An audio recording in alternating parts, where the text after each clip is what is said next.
Et salut tout le monde, c'est MT, j'espère que vous allez bien. À l'heure actuelle où je vous parle, Intel vient justement de dévoiler leur nouvelle génération de processeurs, donc la 10e génération. Là, dans cette vidéo aujourd'hui, ce que je vais vous présenter, c'est vraiment les caractéristiques techniques brutes de ces nouveaux processeurs. Je ne vais pas réellement faire une comparaison sur tous les processeurs comparés à la 9e génération. Je vais un peu vous dire à peu près quelles sont les performances qui sont annoncées par Intel via leurs différents benchmarks, qui sont bien évidemment des benchmarks qu'on peut dire en fait de commerciaux, parce qu'on ne sait pas réellement sur quoi il se pose et sur quoi en fait il repose d'un point de vue test et d'un point de vue réellement réalisation. En tout cas, d'un point de vue performance générale, on obtiendrait du coup dans la plupart des jeux, quand on se pose vraiment sur la partie gaming, à peu près entre 10 et 15% du coup de performance supplémentaire, en sachant que quand il parle de performance, il parle uniquement de FPS, c'est tout. Au niveau de la partie productivité, là par contre on serait plutôt sur un gain du coup de 18 à 20% d'un point de vue édition vidéo sur de la 4K comparé à la 9e génération. En sachant qu'il compare uniquement à la 9e génération, même pour la partie FPS que là je viens de vous exposer en fait à l'instant. Si vous connaissez pas mon contenu, en réalité je suis beaucoup plus basé sur la partie hardware, présentation de setup et présentation du coup en fait sur la partie modding avec ou en fait de présentation j'allais dire de composants. À l'heure actuelle c'est une chaîne qui est assez récente, donc c'est vrai que du coup j'ai pas eu encore l'occasion d'en faire énormément. Vous pouvez voir tout simplement en fait ma dernière vidéo que je vous remets dans le petit en fait en haut à droite.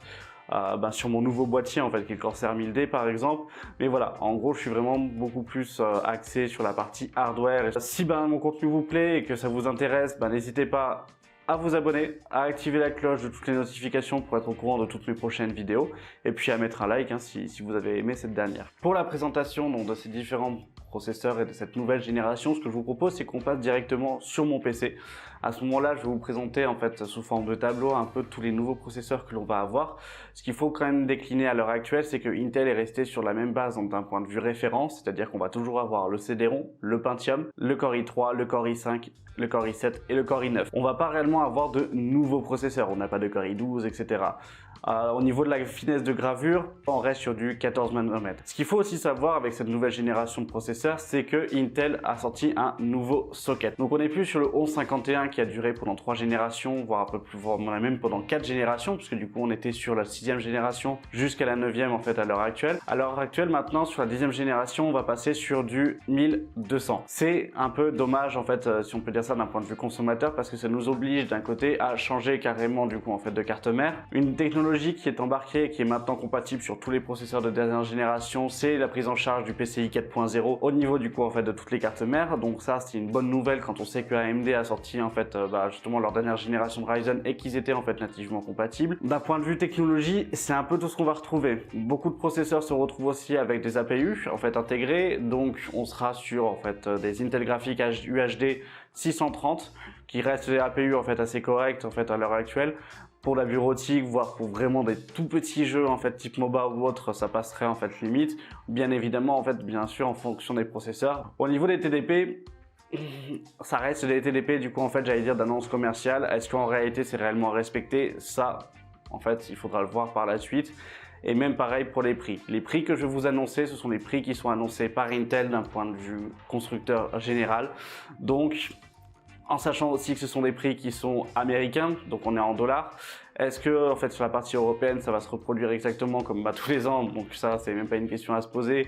On va avoir une hausse et les prix que je vais vous annoncer ça va être presque les prix minimum en fait sur lequel ça sera d'un point de vue vente conseillé, en sachant qu'ils sont presque copier-coller en fait avec la 9e génération. Donc bon, est-ce que c'est réellement fiable ou pas?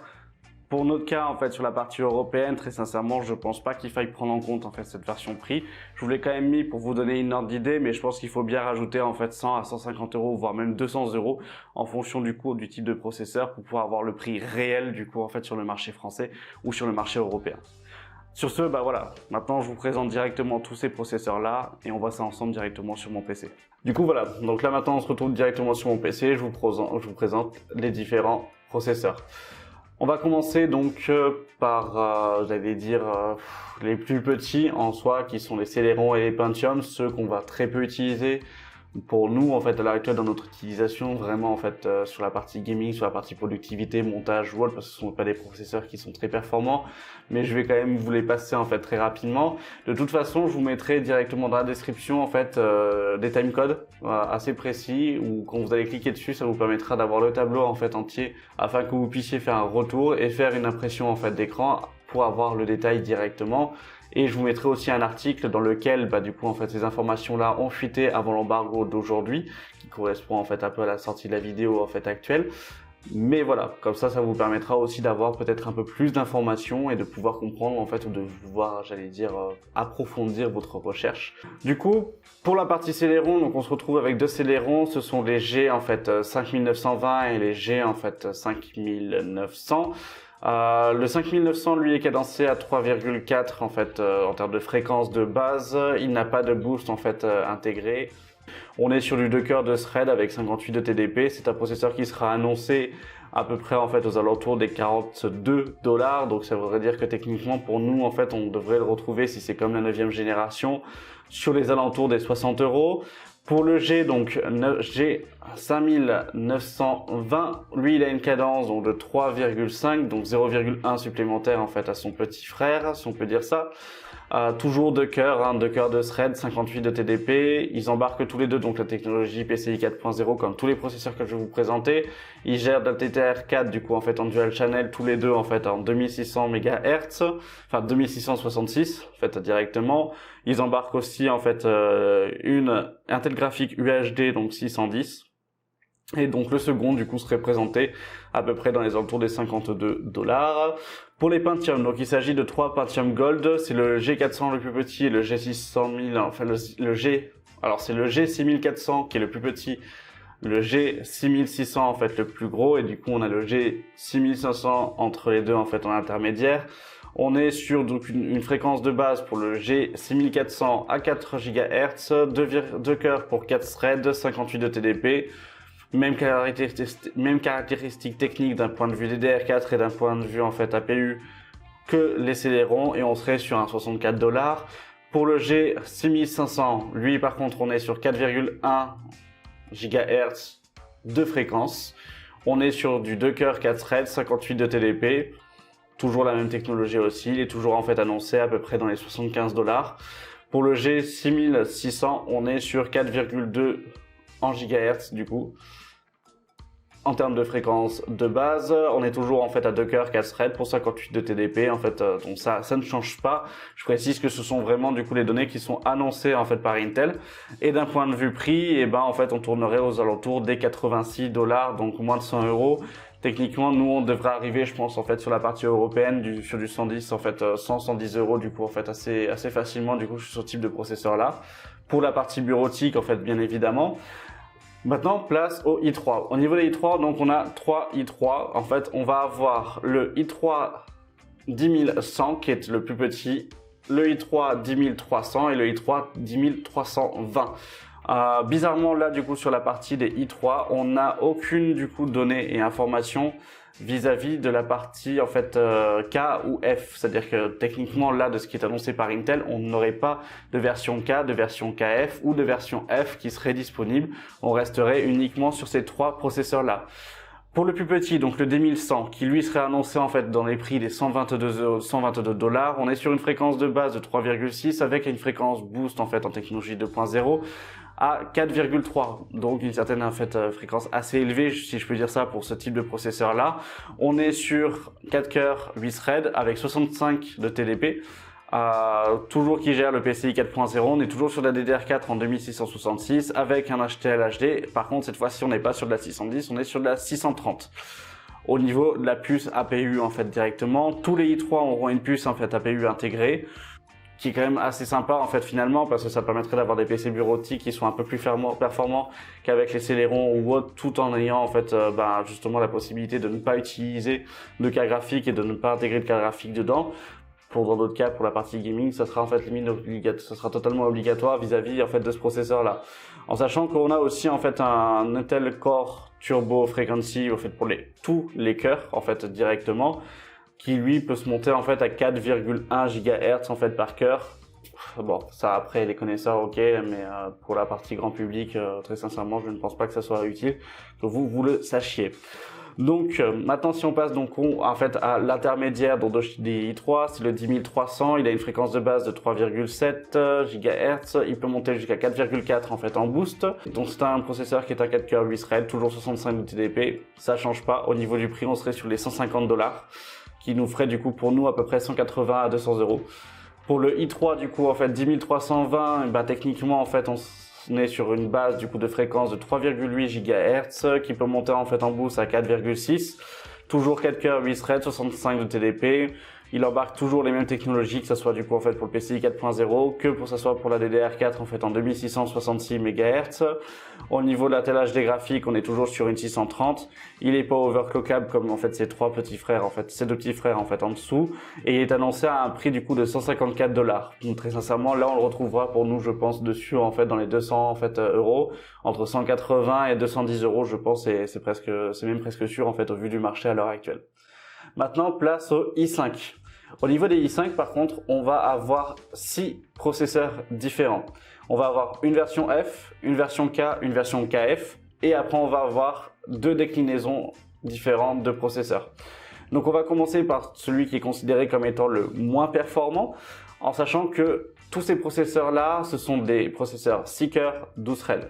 Voilà, comme ça du coup ça évitera que je vous le répète en fait à chaque fois, mais en gros on est sur 6 cœurs 12 threads, ils sont tous compatibles avec le PCI 4.0, on est tous sur du dual channel en DDR4 2666 MHz, et il n'y a que 2 processeurs qui n'ont pas du coup de puce intégrée d'un point de vue graphique, qui sont du coup un peu les versions en fait un peu moins chères. Donc c'est la version F et la version KF qui elles n'ont pas de puce graphique intégrée.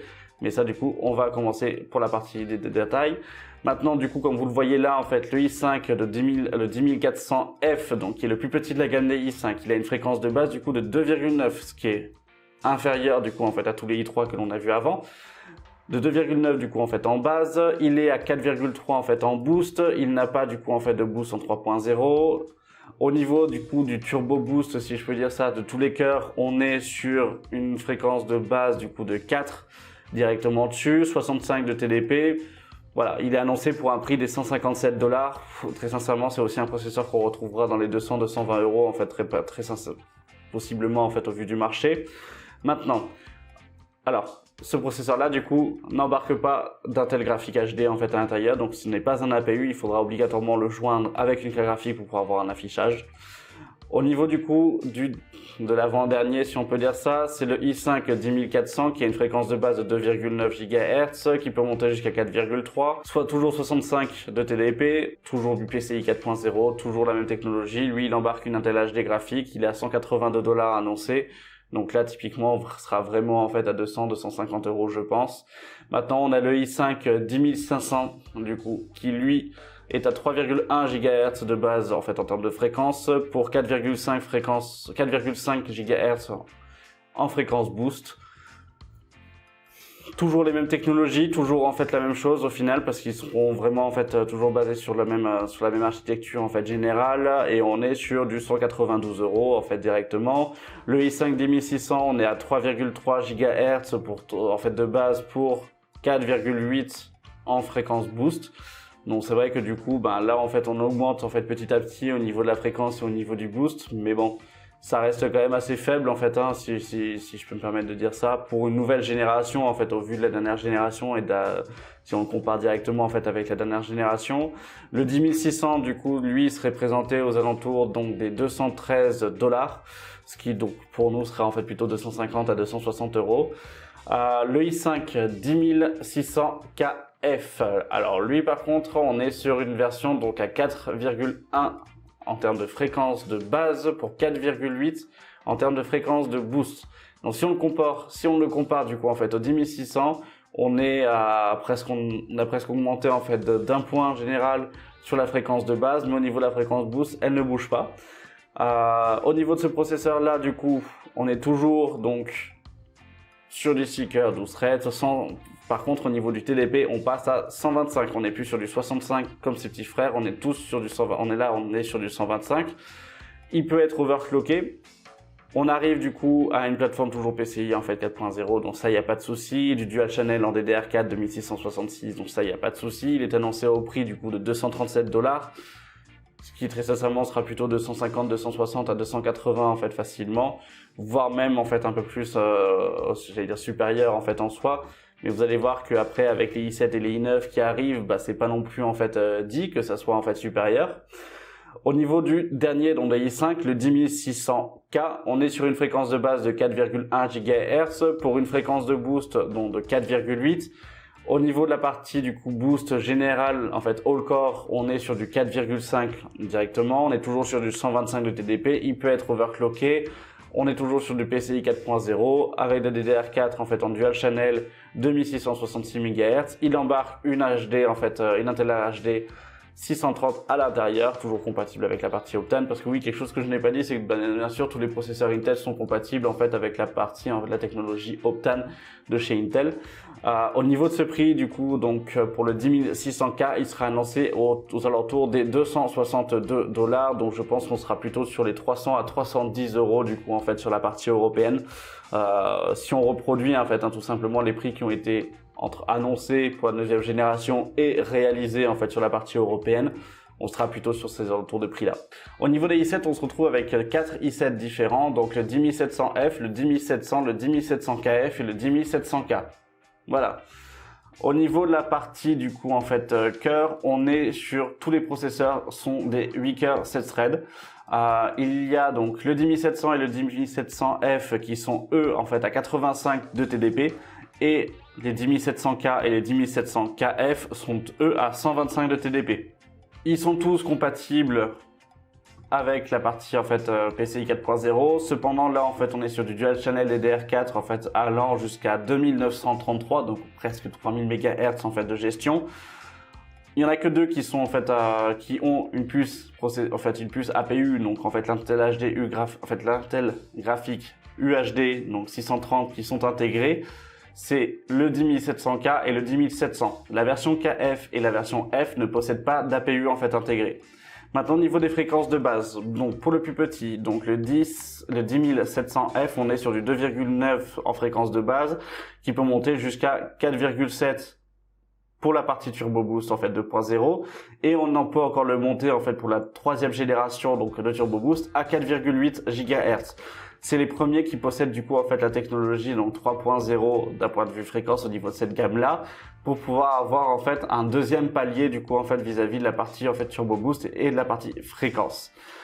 Au niveau du coup du 10700, on est sur une fréquence de base de 2,9, toujours pareil au niveau de la fréquence boost, on est à 4,7 GHz et 4,8 du coup en fait pour la technologie en fait Turbo Boost Max, donc en 3.0.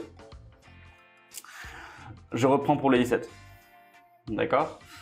Pour le 10700F, on est sur une fréquence de base de 2,9, il peut monter jusqu'à 3, on est sur une fréquence de base de 2,9, il peut monter à 4,7 en fait en première technologie de boost et en deuxième du coup donc la technologie 3.0, il peut monter jusqu'à 4,8 GHz en boost.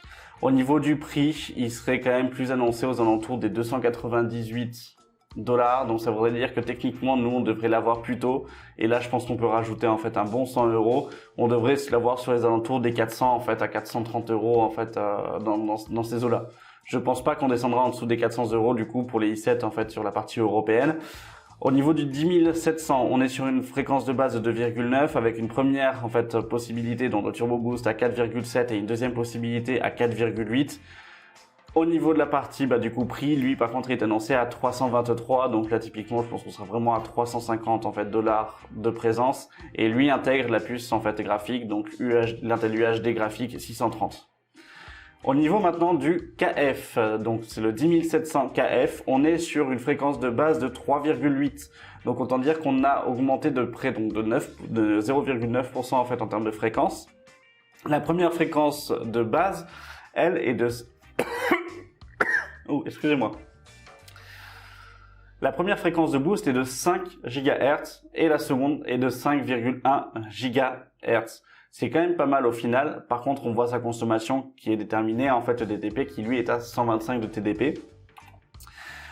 Il n'embarque pas de technologie du coup en fait APU, toujours en fait sur la même technologie pour la partie RAM. En fait, on est toujours sur la gestion de la Dual Channel en fait en DDR4 2933. Et au niveau du prix, il est annoncé à 349 $. Donc là, je pense qu'on l'aura réellement du coup en fait à 450, 470 voire 480 €. Et pour que le plus gros DI7 en fait on soit sur du 500 € en fait indirectement.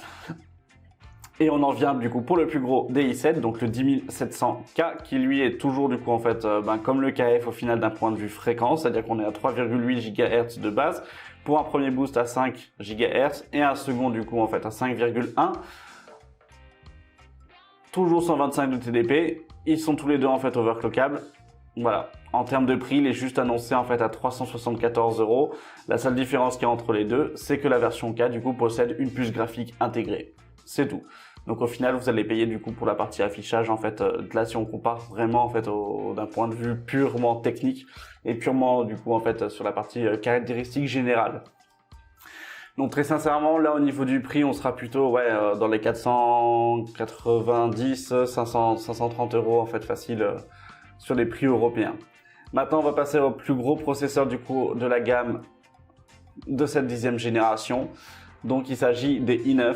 En sachant qu'on va voir apparaître, si je dis pas de bêtises, un nouveau i9.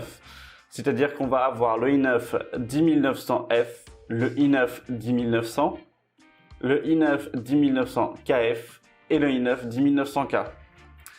Au niveau du plus petit de ces i9, on est sur une fréquence de base de 2,8 qui peut monter jusqu'à 5, qui peut aller du coup en fait en technologie donc en 3.0 jusqu'à 5,1, mais à la seule différence du coup de tous les autres, c'est-à-dire que la partie en fait vélocité, du coup en fait la partie Thermal Velocity Boost Technology Singer All Core Turbo Frequencies, du coup on serait entre 5,2 et 4,6, ce qui est quand même un beau petit ratio en fait pour tous les i9.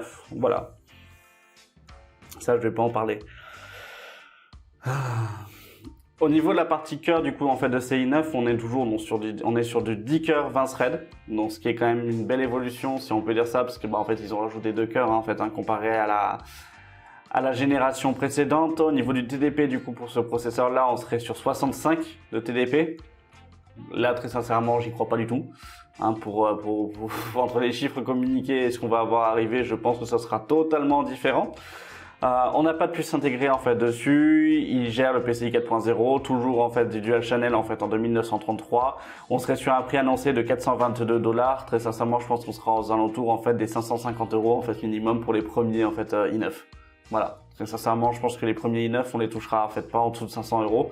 En tout cas, prix de vente en fait direct, j'allais dire en fait professionnel ou spécialiste. On les touchera pas en fait en dessous de 500 €. Au niveau du 10900, en fait, on est sur du 2,8 GHz en fait de base pour 5 GHz en fait en première technologie de boost, donc la 2.0. La deuxième technologie, on est sur du 5,1, toujours en fait 65 de TDP.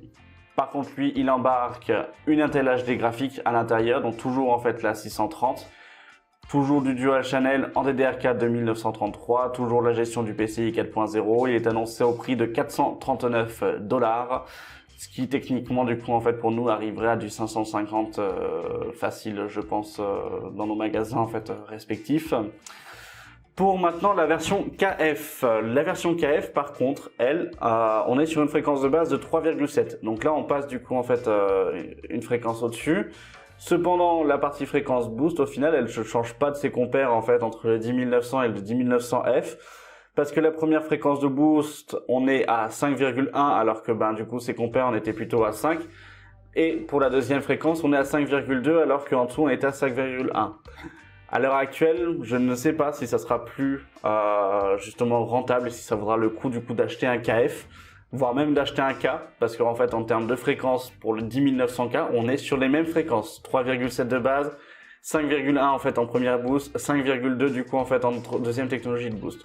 Donc autant vous dire que du coup entre le K et le KF, mis à part si vous souhaitez avoir une puce graphique parce que c'est ça qui fera la différence, Ils sont tous les deux overclockables. La seule différence que l'on a d'un point de vue pur technique, c'est la puce graphique. Maintenant, on va arriver au 10900K. Donc, il y a une fréquence de base, en fait, au 10900KF. Il a une fréquence de base, donc de 3,7 GHz, avec une deuxième fréquence boost, avec une première fréquence boost, du coup, à 5,1, une deuxième fréquence boost à 5,2. 125 de TDP, il est overclockable, toujours la gestion du PCI 4.0, du dual channel en DDR4 2933. Il sera annoncé en fait un prix de 472 $, donc autant dire que nous en fait on l'aura dans les 600 €, je pense très sincèrement. Il n'a pas d'APU en fait intégré, donc lui il n'a pas l'Intel graphique UHD 630. Et maintenant, on va passer directement sur le plus gros des processeurs de cette 10e génération. Il s'agit du i9 10900K, donc qui lui est aux mêmes fréquences que le 10900KF. On ne change pas. Donc 3,7 GHz de base, 5,1 en boost 2.0, 5,2 en boost 3.0. Toujours en fait, voilà, en termes de cœur ou autre, on change pas. On est sur du 10 cœur 20 threads, 125 de TDP. Il est overclockable, il gère le PCI 4.0. On est sur du dual channel en DDR4 2933, une Intel HD graphique en fait qui est présente à l'intérieur de la 630. Au niveau de la partie Optane, bien sûr, tous ces processeurs là en fait gèrent la partie en fait Optane Memory. Au niveau du prix annoncé, on serait sur 488 $, donc autant dire que nous par contre on taperait beaucoup plus sur du 600 à du 650 € en fait à la sortie en fait en magasin. Voire même plus possiblement en fait si Intel abuse un peu trop en fait vis-à-vis des prix. Mais au vu de la concurrence à l'heure actuelle, je pense que ce processeur-là ne sera pas en fait aussi cher sur tout le long terme, comme on peut le voir avec l'heure actuelle et comme ça a été le cas en fait sur la 9e génération, sauf au moment où la concurrence a tapé directement dans le panier. Sur ce, je vous mettrai directement dans la description des timecodes en fait où il y a pas ma voix en fait si on peut dire ça, mais là où on a une coupure avec la partie du tableau. Dans la description, je vous mettrai donc différents articles là où vous avez aussi les tableaux donc qui ont été présentés dans une conférence privée si on peut dire ça, donc en fait d'Intel, où on a le détail de tout. En fait, ces processeurs-là, exactement ce que là je viens de vous exposer, mais de façon personnalisée, car ces informations-là étaient en sous embargo. Ces articles-là sont déjà parus en fait hier ou avant-hier, au moment où en fait je tourne cette vidéo-là. En fait, au final, au moment où elle sort en fait aujourd'hui, donc on est le 30/04 et très sincèrement là aujourd'hui il est 11h37 exactement. Mais en tout cas, voilà, donc c'est vrai que c'est pas évident en fait à l'heure actuelle. On est quand même sur des informations qui sont en fait toujours sous embargo et qui finalement en fait sont toujours susceptibles d'être modifiées parce que ça reste en fait Intel. Mais d'un point de vue en fait détail et d'un point de vue caractéristique technique, on est quand même sur une bonne base fiable en fait derrière, et on n'est pas un peu sur tous les différents sites qui pensaient que ou autre. Donc en tout cas voilà. Par contre, ce que l'on a quand même et ce qu'il faut quand même noter, c'est qu'on va devoir changer de carte mère pour pouvoir avoir cette 10e génération là, qu'à l'heure actuelle les Z490 ne sont pas disponibles sur le marché. On n'en a pas qui sont en fait réellement disponibles. Elles vont suivre en termes d'annonce. Cependant, même si elles suivent vis-à-vis de l'annonce, quels seront les prix du coup en fait de ces cartes mères là? Est-ce qu'elles sont plus ou moins chères? Est-ce que ça sera en fait maintenant intéressant d'un point de vue budget de pouvoir se monter une configuration avec une 10e génération ou avec une carte mère? Si vous voulez que je réponde à ces questions-là, n'hésitez pas en fait à vous abonner en activant la cloche de notification.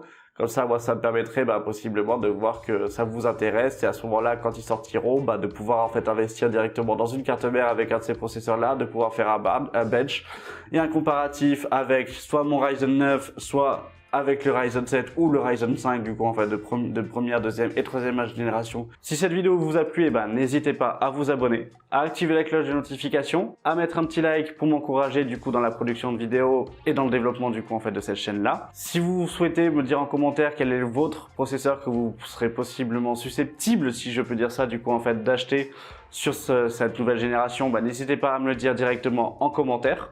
Je vous mets aussi un sondage dans le petit i en haut à droite pour me dire si pour vous du coup en fait cette nouvelle génération vaut le coup ou non avec ce que l'on a à l'heure actuelle sur le marché, et si vous en fait à l'heure actuelle vous irez acheter en fait tout simplement, ou si pour vous en fait à l'heure actuelle en fait la 10e génération vaut le coup ou non d'un point de vue achat au vu du marché en fait des processeurs. Sur ce, je vous dis à plus tard. Salut!